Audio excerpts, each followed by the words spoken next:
அனைவருக்கும் வணக்கம். Welcome to Lotus NEET biology Tamil YouTube channel. நம்முடைய யூடியூப் சேனல் நம்ம இன்றைக்கி பார்க்குறது ஒரு மோட்டிவேஷன் வீடியோ தான்.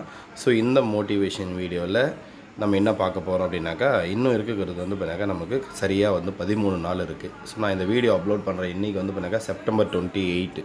ஆக்சுவலி நம்ம இன்றைக்கி எக்ஸாம் முடிச்சிருக்கணும். எப்போது பழைய எக்ஸாம் டேட்டாக இருந்தால் நமக்கு செப்டம்பர் 28 எக்ஸாம் வைக்கிறதா இருந்தது. ஸோ அன்றைக்கி நமக்கு எக்ஸாம் நடக்கலை. அதாவது பார்த்தினாக்கா அந்த குரூப் 2 எக்ஸாம் இன்றைக்கி இருந்த குரூப் 2 எக்ஸாம்னால நமக்கு டேட் பார்த்தினா சேஞ்ச் ஆகிடுச்சு. ஸோ அதனால் நமக்கு பார்த்தினாக்கா அடிஷ்னலாக ஒரு 13 டேஸ் நமக்கு பார்த்தினாக்கா கிடைச்சிது. ஸோ அப்போ நமக்கு பார்த்தினாக்கா அடிஷ்னலாக ஒரு 13 டேஸ் பார்த்தினாக்கா கிடைச்சிருக்கு. ஸோ இந்த 13 டேஸ் இப்போ நம்ம நல்லா தான் பார்த்தினாக்கா எல்லாருமே சரியான மெத்தடில் கரெக்டாக படிச்சுட்டு இருந்தோம். ஸோ இந்த வீடியோ பார்க்குற எல்லாருமே இந்த வீடியோ பார்க்காத நிறைய பேர் பார்த்தினாக்கா இந்த எக்ஸாமுக்காக படிச்சுட்ருக்காங்க. ஏன்னா பார்த்தினாக்கா ஒரு 3 வருஷத்துக்கு அப்புறம் பார்த்தினாக்கா நமக்கு இந்த டிஆர்பி எக்ஸாம் வந்திருக்கு. ஸோ இப்போ நடக்கக்கூடிய டிஆர்பி நடந்து முடிஞ்சிருச்சுன்னா அடுத்தது எப்போ டிஆர்பி நோட்டிஃபிகேஷன் வரும் நம்மளால் சொல்லவே முடியாது. ஸோ அந்தளவுக்கு பார்த்தினாக்கா இருக்குது. ஸோ அப்போது நமக்கு தேர்வு நெருங்க பார்த்தினாக்கா எல்லாருக்குமே பார்த்தினாக்கா அந்த தேர்வை நினச்சி ஒரு பயம். என்னடா நம்ம இன்னும் நிறைய படிக்கிறதுக்கு இருக்கேன்னு ஒரு பயம். ஸோ அடுத்தது பார்த்தினாக்கா படித்ததை ரிவைஸ் பண்ணுறதுக்கு டைம் இல்லையேன்னு ஒரு பயம். ஸோ படித்ததெல்லாம் ஞாபகம் இருக்கா இல்லையா, மறந்த மாதிரி இருக்கே அப்படின்னு ஒரு பயம். ஸோ இந்த மாதிரி பார்த்தினாக்கா நிறைய பயம் இருக்கும். கண்டிப்பாக பார்த்தினாக்கா பயம் இருக்கும். ஸோ அந்த பயத்தை பார்த்தினாக்கா பயப்படாதீங்க ஃபஸ்ட்டு. ஸோ பயப்படாதீங்க. ஸோ இது எல்லாத்தையும் நினச்சி பயப்படாதீங்க. ஸோ இன்னும் படிக்க முடியலையேன்னு நினச்சி பயப்படாதீங்க. ஸோ அதே மாதிரி பார்த்தினாக்கா முழுசாக கம்ப்ளீட்டாக படித்து முடிக்கலையேன்னு பயப்படாதீங்க. எல்லாம் மறந்து போச்சு, எதுவுமே ஞாபகம் இல்லைன்னு பயப்படாதீங்க. ஸோ அதே மாதிரி பார்த்தினாக்கா ரிவிஷன் பண்ணுறதுக்கு டைம் இல்லைன்னு பயப்படாதீங்க. சரிங்களா? ஏன்னா பயந்தா எதுவும் ஆக போகிறதில்ல. ஸோ இப்போ பார்த்தினாக்கா நமக்கு லாஸ்ட்டாக பார்த்தினாக்கா ஒரு 1 வீக் ஒரு 10 டேஸ்க்கு மேலே பார்த்தினாக்கா நம்ம எல்லாருடைய ஸ்டடீஸ் பார்த்தினாக்கா அப்படியே டவுன் ஆகிடுச்சு. ஸோ அதுக்கு மெயின் ரீசன் பார்த்தினாக்கா யாரோ ஒருத்தர் கோர்ட்டில் போட்ட கேஸ். ஸோ டேட்டு தள்ளி போகும்னு இன்னி வரைக்கும் காத்துட்ருக்கோம். ஆனால் எந்த ஒரு நியூஸும் வந்த பாடாக இல்லை. ஆனால் நமக்கு ஒரு நியூஸ் மட்டும் கன்ஃபார்மாக தெரியுது. ஸோ தேர்வு நடக்கிறதுக்கு நிறைய பாசிபிலிட்டிஸ் இருக்குது சொன்ன டேட்டில். சரியா? 99.9% பார்த்தினாக்கா அக்டோபர் 12 கண்டிப்பாக நமக்கு தேர்வு நடக்கும். ஸோ இதில் எந்த மாற்றமும் கிடையாது. அந்த 0.001% பார்த்தினாக்கா மேபி சான்சஸ், அது கூட பார்த்தினாக்கா நம்ம கன்ஃபார்மாக நினைக்கக்கூடாது. ஸோ இந்த டேட்டு மாறுமான்னு சொல்லிட்டு லாஸ்ட்டாக ஒரு 10 நாளாக பார்த்தினாக்கா டைம் வேஸ்ட் பண்ணிட்டோம். ஸோ நிறைய பேர் பார்த்தினாக்கா டைம் வேஸ்ட் பண்ணிட்டாங்க. யாரோ ஒரு சிலர் இது எதையும் கண்டுக்காமல் படிச்சிருப்பாங்க. ஸோ இப்போ வரைக்கும் மனசுக்குள்ளே ஒரு ஆசை இருக்கும், தள்ளி போனான்னு. எனக்கும் அதே தான் இருக்குது. ஸோ அது நம்ம செகண்டரி, அதை தள்ளி வச்சுருவோம், நமக்கு அது தேவையில்லை. ஸோ இப்போ நம்ம என்ன பண்ணலாம் அப்படின்னா, இந்த கடைசி 13 நாள் அப்படின்றது பார்த்தினாக்கா எல்லாருக்கும் அதே 13 நாள் தான். இப்போ நான் பார்த்தினாக்கா மொத்தம் பார்த்தினாக்கா ஒரு 2.5 லட்சம் பேர் பார்த்தினாக்கா இந்த பிஜிடிஆர்பி எக்ஸாமுக்காக அப்ளை பண்ணியிருக்காங்க. எல்லாருக்குமே பார்த்தினாக்கா கடைசி 13 நாள், அதில் எந்த மாற்றமும் இல்லை. எல்லாருக்குமே பார்த்தினாக்கா தேர்வை நினச்சி பயம் இருக்கும். நல்லா படித்தவங்களுக்கும் பயம் இருக்கும், எதுவுமே ஓரளவுக்கு படித்தவங்களுக்கும் பயம் இருக்கும். எதுவுமே படிக்காதவங்க தான் பார்த்தினாக்கா பயப்பட மாட்டாங்க. சரிங்களா? ஏன்னா நம்ம எதுவுமே படிக்கலை, நமக்கு என்ன இருக்குது அப்படின்னு சொல்லிட்டு இருப்பாங்க. அப்போ நாங்கள் 2 கேட்டகரியாக பிரிச்சுக்கலாம். ஒன்று பார்த்தினாக்கா தேர்வுக்கு பார்த்தினாக்கா திட்டமிட்டு ஸோ நோட்டிஃபிகேஷன் வரத்துக்கு முன்னாடியே படிக்க ஸ்டார்ட் பண்ணவங்க ஒரு கேட்டகரி. ஸோ இன்னொருத்தர் பார்த்தினாக்கா நோட்டிஃபிகேஷன் வந்ததுக்கப்புறம் படிக்க ஸ்டார்ட் பண்ணவங்க 2வது கேட்டகரி. 3வது பார்த்தினாக்கா நோட்டிஃபிகேஷன் வந்ததுக்கப்புறம் மெட்டீரியலெல்லாம் தேடி முடித்து படிக்க ஸ்டார்ட் பண்ணவங்க 3வது கேட்டகரி. இந்த 3 தான். 4வது கேட்டகரி பார்த்தினாக்கா சும்மா நானும் போய் அட்டன் பண்ணலான்னு சொல்லிட்டு. ஸோ இந்த 4வது கேட்டகரி இருக்கிறவங்கள கன்சிடர் பண்ணாதீங்க.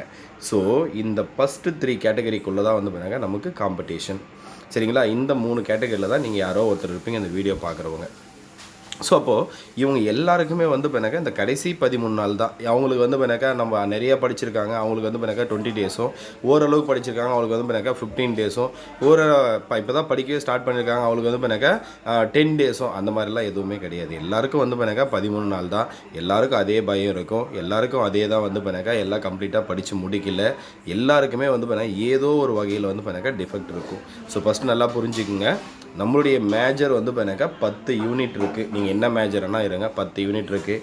எஜுகேஷன் சைக்காலஜியில் 10 யூனிட் இருக்குது. ஜிகேயில் 10 யூனிட் இருக்குது. ப்ளஸ் தமிழ் எலிஜிபிலிட்டி டெஸ்ட்டு அது இருக்குது தனியாக. சரிங்களா? தமிழ் எலிஜிபிலிட்டி டெஸ்ட், அது டெட்டு கிடையாது, தமிழ் எலிஜிபிலிட்டி டெஸ்ட்டு. சரிங்களா? இவ்வளோ நாள் இருக்குது. ஸோ இதில் இந்த 10 யூனிட்டில் இப்போ நான் சொன்னேன் பாருங்கள், அந்த 3 கேட்டகரி 4 கேட்டகரி, அந்த 4 கேட்டகரியில் இருக்கிற எல்லாருக்குமே எல்லாரும் 10 யூனிட்டு தரவாக படித்து முடிப்பாங்களான்னா கண்டிப்பாக கிடையாது. ஏன்னா எல்லாருக்கும் எல்லா யூனிட்டும் படித்து முடிக்க முடியாது. கண்டிப்பாக அவங்களுக்கு வந்து பாருங்க டிஃபிகல்ட்டான யூனிட் இருக்கும். அதுலேயும் பர்டிகுலராக வந்து பாருங்க புது சிலபஸ். அப்போ புது சிலபஸ்ன்னும் போது ஒரு சில கண்டென்ட் அவங்களுக்கு கிடைச்சி கூட இருக்காது நோட்ஸ், இந்த 4 கேட்டகரியில் இருக்கிறவங்க எல்லாருக்கும். ஸோ அப்போது எல்லாருமே வந்து பார்த்தீங்கன்னா சம வாய்ப்பு தான் இருக்குது. சரியா? எல்லாருக்குமே இந்த 4 கேட்டகரியில் எல்லாருக்குமே வந்து பார்த்தீங்கன்னா சம வாய்ப்பு இருக்குது. அதை யார் ஒருத்தர் இருக்கக்கூடிய இந்த 13 நாளை சரியாக பயன்படுத்துகிறாங்களோ அவங்களுக்கு கண்டிப்பாக வந்து பார்த்தீங்கன்னா தேர்ச்சி பெற்று ஜென்ரல் டர்ன்லேயே வந்து பார்த்தீங்கன்னா வேலை வாங்கலாம். எப்படி சார் இந்த 13 நாளை கரெக்டாக யூஸ் பண்ணுறது? லாஸ்ட்டாக ஒரு வீடியோ போட்டோம். சரியா? புது டாப்பிக்கெல்லாம் பாருங்கள், ரிவைஸ் பண்ணுங்கள், படித்ததை ரிவைஸ் பண்ணுங்கள். ஸோ அதே மாதிரி வந்து பார்த்தாக்கா சாட் ஜிபிடி அப்படின்னு ஒன்று இருக்குது. ஸோ அதில் வந்து பார்த்தாக்கா கொஷின் நிறைய டெஸ்ட்டு போட்டு பாருங்கள் அப்படின்னு சொல்லிச்சு. ஸோ இதுக்கப்புறம் முடிஞ்ச அளவுக்கு உங்களால் எவ்வளோக்கு எவ்வளோ முடியுமோ கொஷின்ஸ் வந்து பார்த்தாக்கா பாருங்கள். ஸோ ஃபஸ்ட்டு ஒன் கொஷின்ஸை பார்க்கணும். ஸோ ஃபஸ்ட்டு ஒன் கொஷின்ஸ் வந்து பார்த்தாக்கா டெஸ்ட் எழுதணும், அது ரொம்ப important. Second one revision. Third one ரொம்ப இம்பார்ட்டன்ட் ஷார்ட் ட்ரிக்கு. சரியா? இது ஞாபகம் வச்சுக்கோங்க. ஏன்னா வந்து பார்த்தாக்கா ஒரு சில மேஜரில், ஸோ மேபி எனக்கு எல்லா மேஜருமான்னு தெரியல, ஸோ பாட்னி ஜுவாலஜியில் நிறைய எக்ஸாம்பிளை பேஸ் பண்ணி டாபிக் இருக்கும். அந்த மாதிரியான எக்ஸாம்பிள் இருக்கக்கூடிய டாபிக்ஸ் எல்லாத்தையும் நம்ம வந்து பண்ணாக்க எல்லா எக்ஸாம்பிளையும் ஞாபகம் வச்சுக்க முடியாது. அந்தளவுக்கு வந்து பண்ணாக்கா இங்கே யாருமே வந்து பண்ணாக்கா ஐக்யூ டேலண்ட் அதிகமாக இருக்கிறவங்கலாம் இல்லை. அதே மாதிரி வந்து பண்ணாக்கா ஒரே அந்த எக்ஸாம்பிள்கிற டாப்பிக்கை ஒரு 10 முறை படித்தா ஞாபகம் வரும் அப்படின்னாக்கா ஞாபகம் வந்துடும், இல்லைன்னு தான் சொல்லலை, ஆனாலே கன்ஃபியூஸ் ஆகும். ஆனால் இந்த மாதிரி ஷார்ட் ட்ரிக்கை ரெடி பண்ணி அது மூலிமா நம்ம படிக்கிறது மூலிமா நம்ம கண்டிப்பாக வந்து பண்ணாக்கா இன்னும் ஒரு வந்து பண்ணாக்கா 10 மார்க் வந்து பண்ணாக்கா இன்க்ரீஸ் ஆகும். திரும்பவும் சொல்கிற ஞாபகம் வச்சுங்க, லாஸ்ட் வீடியோவில் சொன்ன அதே வார்த்தை தான், எந்த மாற்றமும் கிடையாது. ஸோ உங்களுக்கும் சரியா வெற்றிக்கும் இருக்கக்கூடிய டிஸ்டன்ஸ் எவ்வளோ அப்படின்னா வெறும் 20 to 30 மார்க்கு தான். சரிங்களா? இதுதான் வந்து பார்த்தாக்கா அந்த டிஸ்டன்ஸ். இந்த சக்ஸஸ் அப்படின்னு நீங்கள் வரணும் அப்படின்னா இந்த 20 to 30 மார்க்கு தான் உங்களை சக்ஸஸை எடுத்துகிட்டு போகும். சரிங்களா? இந்த 20 to 30 மார்க்குக்கு யார் ஒருத்தர் ஸ்மார்ட் ஒர்க் பண்ணுறாங்களோ ஸோ அவங்க கண்டிப்பாக வெற்றி பெறுவாங்க. அதில் எந்த மாற்றமும் கிடையாது. ஏன்னா இப்போ நீங்கள் எவ்வளோ படிச்சிருக்கீங்களோ, ரிவிஷன் பண்ணிங்களா பண்ணலிங்களா அதெல்லாம் எதுவுமே வேண்டாம். நம்ம ஜஸ்ட்டு போய் எக்ஸாம் எழுதுனா நம்மளுடைய மார்க் கண்டிப்பாக வந்து பார்த்தாக்கா 17 இயர் வந்து நிற்கும். அப்போ வந்து பார்த்தாக்கா 100 எடுத்தால் போஸ்டிங்னா அப்போ வந்து பார்த்தா ஒரு சில சப்ஜெக்ட்டுக்கு 90 வரும், ஒரு சில சப்ஜெக்ட்டுக்கு 100 வரும், ஒரு சில சப்ஜெக்ட்டுக்கு 100க்கு மேலேயும் போகும் கட் ஆஃப். சரிங்களா? அப்போ உங்களுக்கு வெற்றிக்கான இடைவெளி எவ்வளோ இருக்குன்னா வெறும் 20 to 30 தான் இருக்குது. அப்போ இருக்கிற இந்த 13 டேஸை ஒரே ஒரு வினாடி கூட, சரிங்களா, நான் சொல்கிறது வந்து பண்ணாக்க ஒரு நிமிஷம் கூட சொல்லலை, ஒரு வினாடி கூட வேஸ்ட் பண்ணாமல் பாருங்கள். ஒரு செகண்ட் நீங்கள் சாப்பிட்றீங்களா அந்த டைமில் மொபைல் எடுத்து ஏதோ ஒரு 4 கொஷினை பாருங்கள். இல்லை படிச்சிருக்கக்கூடிய ஒரு டாப்பிக்கை எடுத்து ரிவைஸ் பண்ணுங்கள். சாப்பிட்றீங்களா அந்த டைமில் வந்து பண்ணாக்கா இது பண்ணுங்கள். டீ குடிக்கிற டைமு, சரியா, ஜஸ்ட்டு வந்து பண்ணாக்கா எங்கேயாச்சும் வந்து பண்ணாக்கா நடந்து போகிறீங்க, ஸோ கடைக்கு ஏதோ ஒரு இடத்துக்கு நடந்து போகிறீங்க, அந்த டைமிங் யூஸ் பண்ணிங்க. ஒவ்வொரு செகண்டையும் யூஸ் பண்ணிங்க. கண்டிப்பாக இந்த ஒவ்வொரு செகண்ட்லேருந்து ஏதாவது ஒரு விஷயம் நமக்கு வந்து பண்ணாக்கா பாசிட்டிவாக இருக்கும். ஏதோ ஒரு செகண்ட் வந்து பண்ணால் நம்ம பார்த்துருப்போம், அந்த பார்த்து தான் ஞாபகம் வந்துடும். சரிங்களா? ரொம்ப மறக்கிற மாதிரி இருக்கக்கூடிய விஷயம், ரொம்ப அந்த இயர் எல்லாமே வருது அப்படின்னா அதை மட்டும் நீங்கள் என்ன பண்ணுங்கள், ஜஸ்ட்டு வந்து பண்ணாக்கா நோட்ஸ் எடுத்து வச்சுக்கோங்க. லாஸ்ட்டாக வந்து பண்ணாக்கா அன்றைக்கி மார்னிங் வந்து பண்ணாக்கா ஜஸ்ட் ஒரு கிளான்ஸ் பார்த்துட்டு போனீங்கன்னா உங்களுக்கு யூஸ்ஃபுல்லாக இருக்கும் எக்ஸாம் அன்றைக்கி அக்டோபர் 12 மார்னிங் அன்றைக்கி. ஸோ இதுதான் வந்து பண்ணாக்கா நம்ம பண்ணக்கூடிய விஷயம். ஸோ அதே மாதிரி வந்து பண்ணாக்கா எஜுகேஷன் சைக்காலஜி அதையும் கொஞ்சம் பார்த்துக்குங்க, ஜிகே ஏரியா அதையும் கொஞ்சம் பார்த்துக்குங்க. ஏன்னா வந்து பண்ணாக்கா நம்ம என்ன தான் மேஜரில் வந்து பண்ணாக்கா நல்லா தரோவாக படித்தாலும் நம்மளால் வந்து பண்ணாக்கா ஒரு 80 to 90 போட்டால் பெரிய விஷயம். சரிங்களா? ஏன்னா நியூ சிலபஸ் வந்து முன்னாக்கா ரொம்ப அதிகமாக இருக்குது. அப்போ 80 to 90 மார்க்கை வச்சுக்கிட்டு நம்மளால் போஸ்டிங் வாங்க முடியுமானா கண்டிப்பாக கிடையாது. சரிங்களா? மேபி கம்யூனிட்டி கேட்டகரியில் ஏதாவது ஒரு சப்ஜெக்ட் வரலாம். ஸோ ஆனால் அதை நம்ம நம்ப வேண்டாம். நம்மளுடைய டார்கெட் வந்து பண்ணாக்கா ஜென்ரல் கேட்டகரியில் வந்து பண்ணாக்கா நம்ம போஸ்டிங் வாங்கணும். அப்போ நமக்கு அடிஷ்னலாக வந்து பண்ணாக்கா ஒரு 10 to 20 மார்க் எங்கேருந்து வரணும் அப்படின்னாக்கா நமக்கு இந்த எஜுகேஷன் அண்ட் ஜிகே பார்ட்லேருந்து வரணும். ஸோ அதனால் அந்த ஏரியாவையும் கொஞ்சம் பார்த்துக்குங்க.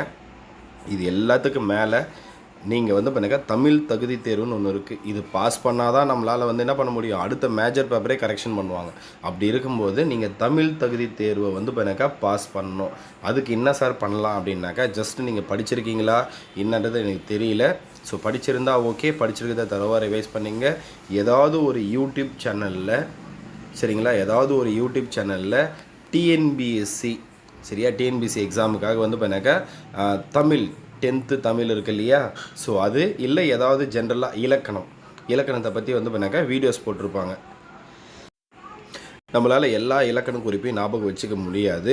ஸோ திரும்ப படிக்கணும், படித்தா ஞாபகம் வச்சுக்கலாம். ஆனால் அதுக்கு நமக்கு டைம் இல்லை. ஸோ அந்த மாதிரி நீங்கள் யூடியூப் சேனல் ஏதாவது ஒன்று செலக்ட் பண்ணி, இப்போ ஃபார் எக்ஸாம்பிள் வந்து பண்ணாக்கா லாஸ்ட் வீக்கே சொன்னேன், இப்போ அந்த பெயர் எச்சம், வினை எச்சம், அப்புறம் வினையாளரின் பெயர், தொழில் பெயர், இந்த மாதிரிலாம் இருக்குது அப்படின்னா எப்படி வந்து பண்ணாக்கா ஷார்ட்டாக ஞாபகம் வச்சுக்கிறது. இந்த மாதிரி ஏதாவது ஒரு யூடியூப் சேனலில் போனீங்கன்னாக்கா ஷார்ட்டாக வந்து பண்ணாக்கா சொல்லி கொடுத்துருப்பாங்க. அந்த மாதிரி வீடியோ பாருங்கள், அதை ரிப்பீட்டடாக ப்ராக்டிஸ் பண்ணுங்கள். கண்டிப்பாக இலக்கணத்துலேருந்து நிறைய கொஷின் வந்தது அப்படின்னா கண்டிப்பாக அதுலேருந்து பார்த்தீங்கன்னா நம்ம நல்லா மார்க் ஸ்கோர் பண்ணிடலாம். நமக்கு பாஸ் மார்க் மட்டும் தான் வேணும். இருந்தாலும் வந்து பார்த்தீங்கன்னா எவ்வளோக்கு எவ்வளோ முடியுமோ அதையும் கொஞ்சம் பார்த்துங்க. ஸோ தமிழ் தகுதி தேர்வை பொறுத்த வரைக்கும் ஓல்டு தமிழ் புக்கு படிங்க. புதுசாக இருக்கக்கூடிய தமிழ் புக்கில் எதெல்லாம் நியூ கண்டென்ட் ஆட் ஆகிருக்கோ அதையும் கொஞ்சம் பார்த்துக்குங்க. ஏன்னா அதிலிருந்து கண்டிப்பாக கொஷின்ஸ் வரும். ஸோ இதுதான். ஸோ அடுத்த வீடியோவில் வந்து பண்ணாக்கா இந்த ஜிகே பார்ட்டு, எஜுகேஷன் பார்ட்டு, இதில் எங்கேருந்தெல்லாம் கொஷின் கேட்கலாம் அப்படின்றத வந்து பண்ணாக்கா நான் ப்ரிடிக்ட் பண்ணி அடுத்து வரக்கூடிய டேஸில் ரெகுலராக உங்களுக்கு வந்து பண்ணாக்கா நான் வீடியோஸ் கொடுக்குறேன்.